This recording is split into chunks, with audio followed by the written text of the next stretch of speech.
Yo, if you looked at my posts that I put on my feed yesterday, threw a little nugget out there and said, I think I'm gonna go live on it. So here's that live. Here's that live right now. So the theme for today's chat is stop lying to your clients, stylist, or anyone else who teaches, coaches, serves, helps people for a living. Stop lying. So it's funny because I made that graphic, I don't know, a week or so ago, because I was just thinking about all of my students who are making these promises that they can't fulfill / they're not living. But I like lying. That they're not fulfilling. And then I was working with a coaching client. I do come on yelling at y'all.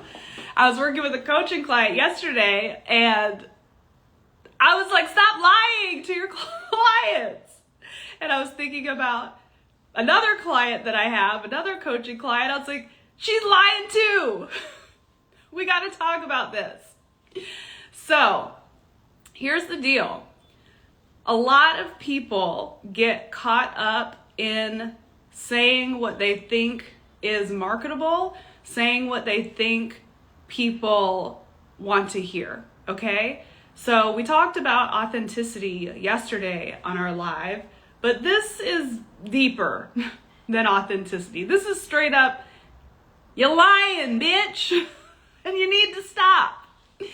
So I remember last year I had a coaching client and she, put as her kind of like promise, tagline on her social, on her website, that she helps style entrepreneurs so they can like skyrocket their sales or something like that. Something about skyrocketing sales. That was definitely there, skyrocketing sales.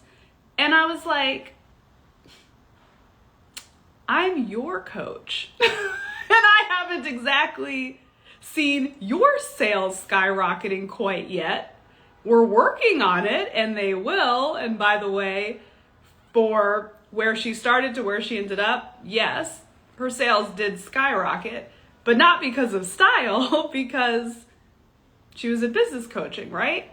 So I'm like, you're not even living this promise, first of all. So how are you going to make this promise to your clients that you're going to dress them in a way that their sales are going to skyrocket? Do you have any proof that you can do that? Have you done it for yourself? Sometimes the proof, especially when you're just starting off, the proof is in you. But you probably have something a little bit stronger than that, right? It's like, unless it really fucking skyrocketed, right? So like me kind of being my first client when I started to evolve my business, right? Like when I started, I got a client, I worked with celebrities, like I did all the stuff, right? So I had a pattern to see of like what it was I was really giving to my clients. But when I decided to pivot out of one-on-one and I started working in coursework, creating courses to teach people how to dress themselves, I did have proof that changing the way that I dressed really helped change my bottom line, but I still didn't make that the promise. I still didn't tell my clients, hey, if you change your style, you can go from this point in your business to like being $1 million business owner. Yes, that happened for me, but I couldn't guarantee that would happen for my clients through style alone. Like in addition to changing my style, I also hired coaches and took courses and went to seminars and did the mindset work. Like I did so many different things in conjunction with style. So it would be really ballsy / lying if I told my clients straight up, you can become a millionaire if I style you. That's not right. You don't do it. So when I'm seeing these new stylists come in and are like, I'll help you, attract the perfect client. I'll help you skyrocket your sales. I'll help your business become da-da-da-da-da through style. You're lying. You're lying. You're lying. So this is why in the framework that I teach, we connect with ourselves. We talked about that yesterday on live, getting into an authentic space, right? Defining a client before defining the client, we get in touch with our own story. We get in touch with our own story so we can actually see what about style was so powerful that I would love to do this for a living and help other people experience what I experienced.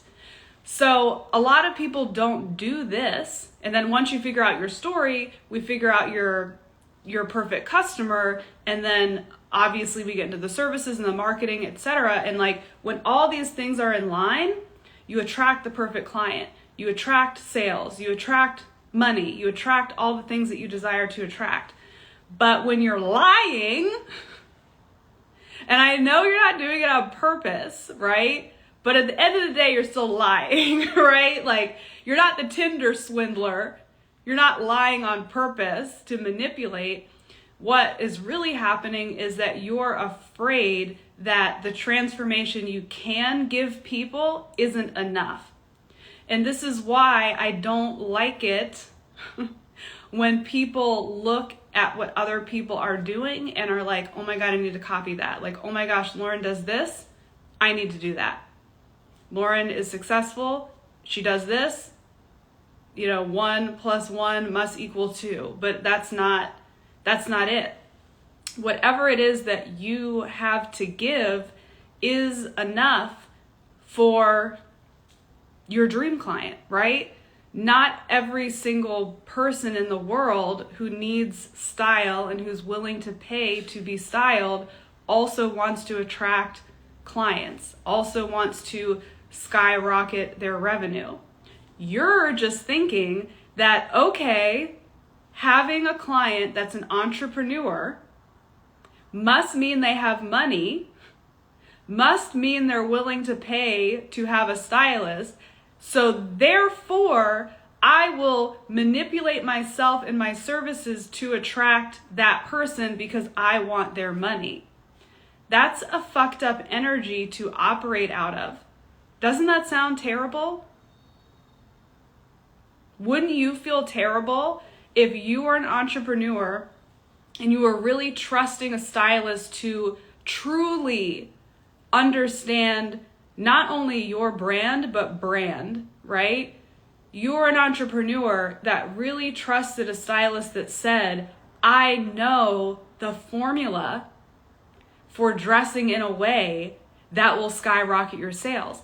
Those things are possible, absolutely, but they should be those words should be coming out of the mouth of someone who lives it, breathes it, has it, experienced it.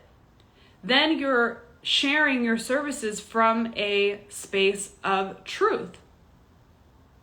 So when I sell programs to teach someone how to be a style boss and teach people how to make money doing what they love to do for a living, I can back up that claim.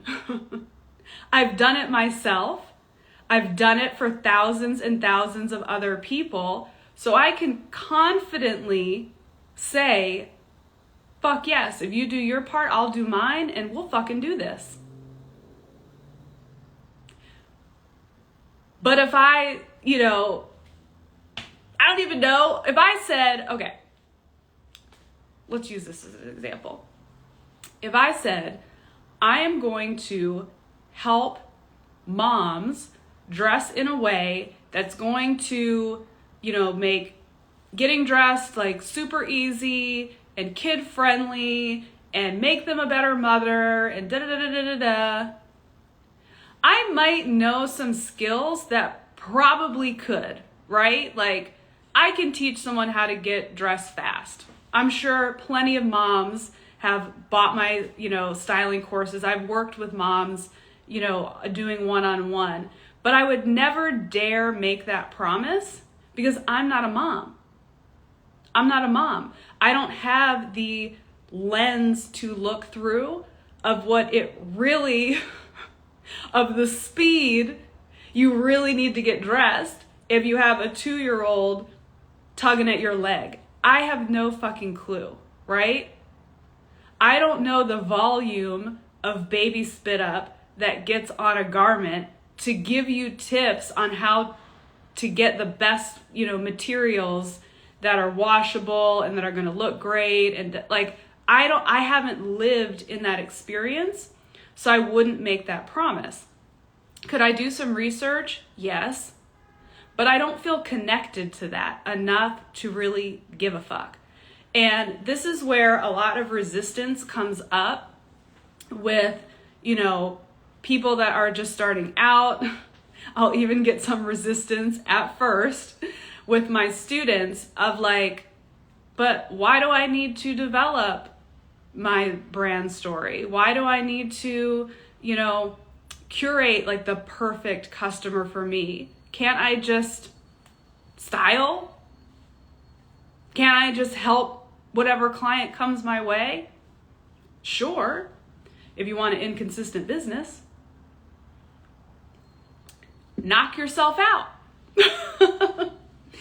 Most people that come to me are stylists. They have businesses, but their clients are few and far between. They're inconsistent. They don't know where the next dollar is coming from. That's because you're lying and acting like a little hoe that will take any client that comes your way, and you're not in touch with your gift to really attract the right people that you can like truly help. So we got to stop lying. Don't make promises that you can skyrocket someone's revenue. Don't make promises that you'll help them attract clients. Don't make promises that you'll turn them into someone who makes 6 figures if you don't make 6 figures. And if you didn't use style to help you make those 6 figures, right? If style didn't change your life, then how are you going to sell that promise to someone else? And the change in life doesn't have to be this like massive thing, right? It's just like, wow. Once, my own personal story is when I first started my business, and at the time in that business had a male business partner, and we would go to meetings and no one would take me seriously. Everybody would think I was the assistant. People would be like, take notes, go grab us coffee. And I'm like, I run this bitch, what the fuck? So I used myself as an experiment with my own personal style, because I looked and I was like, oh yeah, I really don't look like I run a business. It's like, now I'm the boss. I got the coins. I got the experience. People trust me. People know I'm the real fucking deal.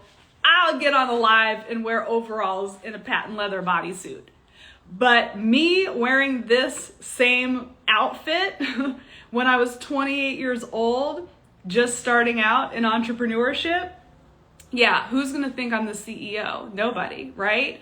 So I made a conscious decision within myself to be like, I'm gonna have a little experiment here.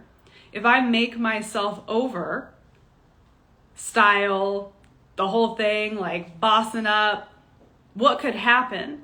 And like things happened, right?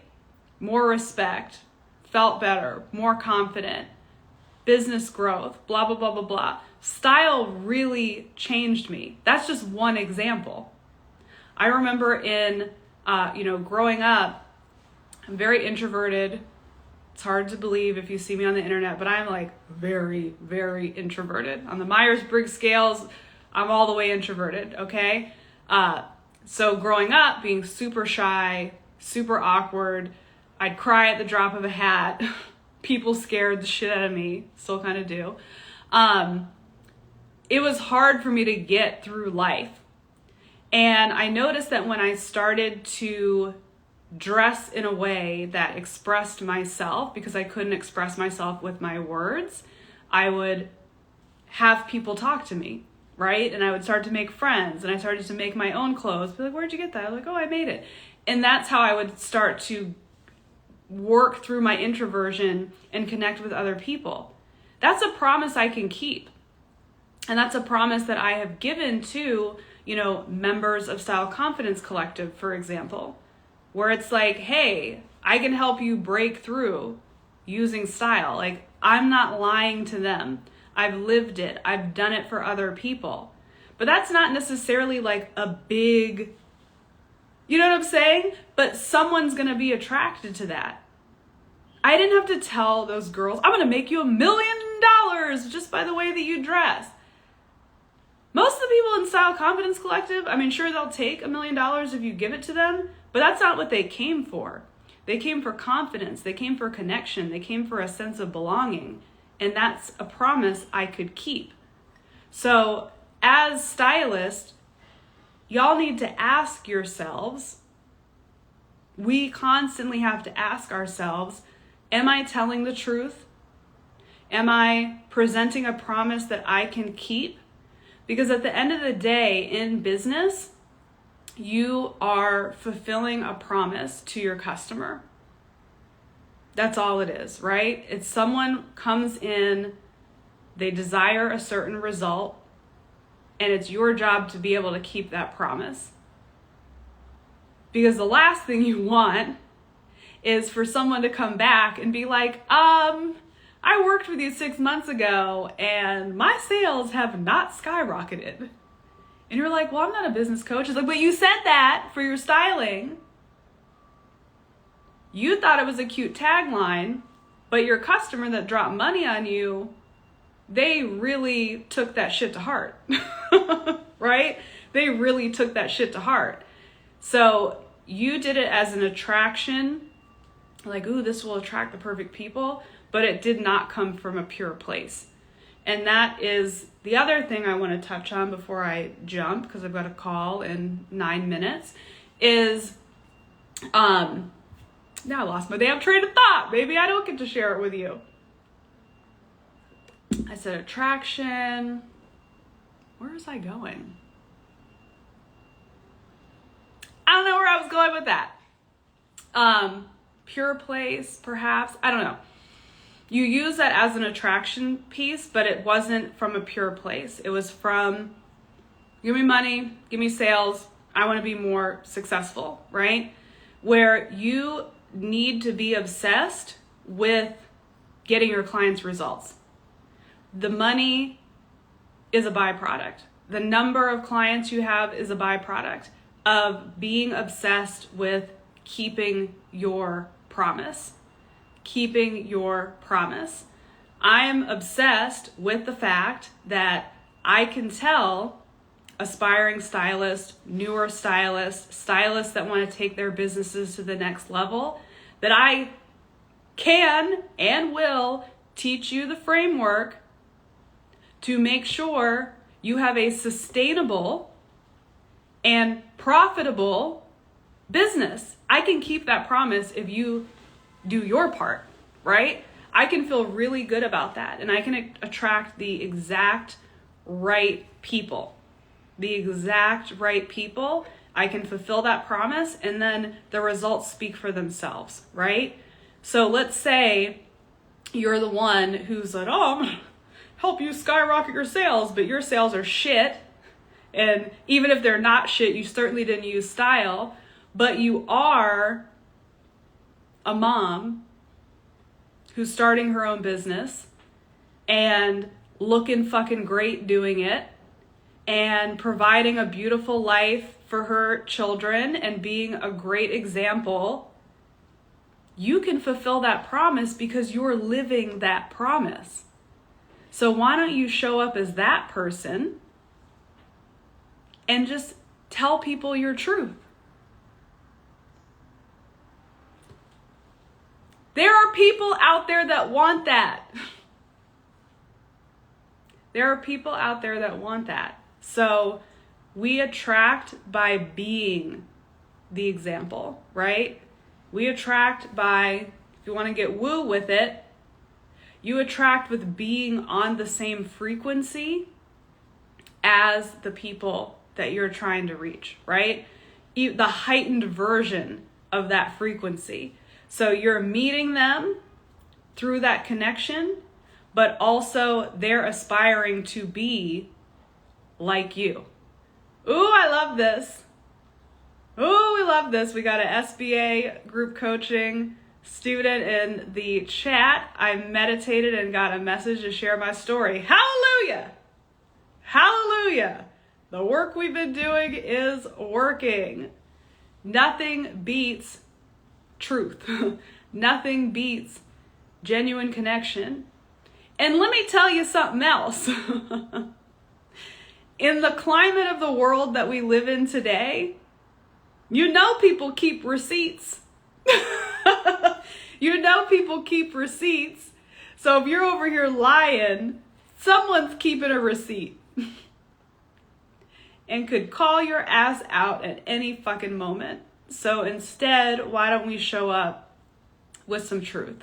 So my challenge to you today is, if you are tapped into this live, if you are tapped into the replay, and you are a stylist, or you're an entrepreneur, you're a business owner, and you know full well that your Instagram bio is a lie, change your bio. If you know the tagline on your website is a lie, whether you meant it to be or not, change that shit today. Take it down, change it. If you're like, but I don't know what my truth is. I don't know my story. I don't know my perfect client. I don't know my promise. Well, that's a sign.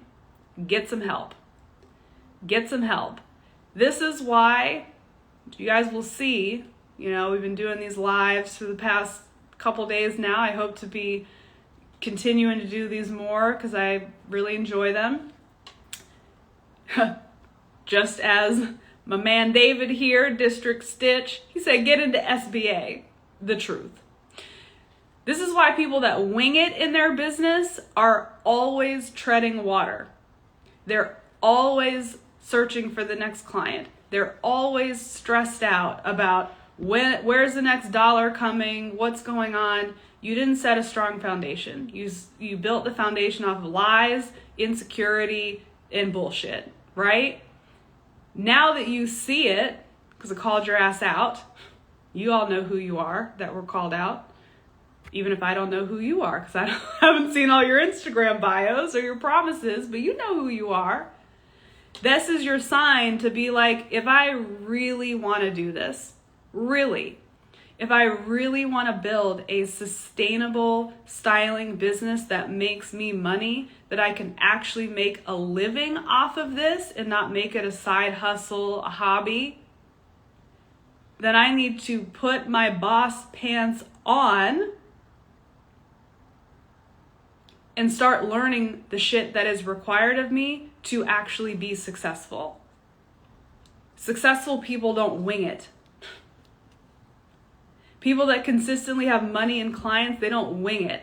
They don't lie, they don't wing it. All right, some successful people might be fucking liars, but they have bad karma and they're shitty people. And that's not sustainable either. Eventually their ass gets caught. They get canceled, they get put in jail. We don't want to do any of that stuff, okay? So when you know, yep, I'm lying, my shit's not sustainable, it's rocky, it's not built from a pure place of service, maybe I should get some help with that. So one of the things I've been toying around with, and if you wouldn't mind, but to tap through my Instagram stories, because I have a poll. SBA doesn't open back up until like late fall, early winter. So I'm considering for people that are like, you know what? I'm not trying to wait to make moves. I'm thinking of doing like a low price workshop, like a 6-figure Style Boss workshop where I'm going to give you guys, some actionable steps that you can take to start making money in your business, with like an optional upgrade if during the call you wanted to get hot seat coaching from me. So I need to know if you guys are interested in something like that. So if you could like weigh in on that poll, because if you are, I'll put a little something together so you can start getting the wheels in motion before we go full into it in SBA come fall winter. Okay, getting a lot of yeses in the chat. Yes, yes, yes. I love it. I was looking at some of the poll responses and some people are like, I'll wait till SBA. I'm like, waiting energy. We don't like that. We don't like that. We like the energy of, oh my God, it is so time to start getting my business together. It is so time to start being in alignment and serving through style and getting paid for it. It is so time. So if I need to have a little appetizer before the main course, bring it the fuck on. So if you want an appetizer, if you want an SBA appetizer, please weigh in on that poll so I can put a little something together. All right, off to my call. Have a great day.